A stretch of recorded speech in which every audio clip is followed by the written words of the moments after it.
So guys, আসসালামু আলাইকুম। আপনারা সবাই কেমন আছেন? আশা করি সবাই ভালো আছেন। আমি জাহিদ খুব ভালো আছি, আপনাদের দোয়া। তো দীর্ঘ কয়েকদিন পর আরো একটা ব্লগ নিয়ে সামনে আসলাম। করে 3 বন্ধু রমজানের উদ্দেশ্যে চলে গেলাম মার্কেট করতে। তো ভাবলাম এবার রমজানের উদ্দেশ্যে কি নেওয়া যায়।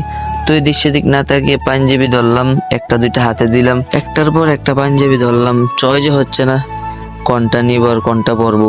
কি ভাই, পাঞ্জাবির কোয়ালিটি চয়েস হচ্ছে না। একটার পর একটা পাঞ্জাবি খুললাম আর এদিক দিয়ে ভাই হ্যাঙ্গার খুলছে পাঞ্জাবি নেওয়ার জন্য। নিবো তো একটা ভাই, একটার পর একটা হ্যাঙ্গারে খুলছে শুধু চয়েস করার জন্য। আমার তো ভাই চয়েস হচ্ছে না। আমার বন্ধুরা বলছে এইটা নে, এইটা নে, এইটা নে, এইটা নে।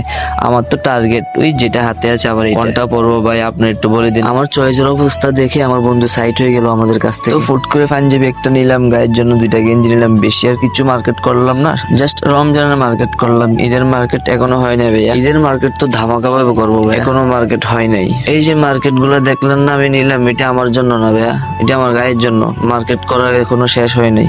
রমজানের মার্কেট করলাম, ঈদের মার্কেট তো এখনো হয় নাই। আর ঈদের মার্কেট এই সেভাবে করবো না, আরো ধামাকা ভাবে করবো। তো আপনারা সবাই জানেন আমরা সবাই ঈদের অপেক্ষায় আছি। সবাই ঈদের অপেক্ষায় থাকেন আর মার্কেট টার্গেট করার ধান্দা থাকবেন না। সবাই দোয়া করবেন। আল্লাহ হাফেজ।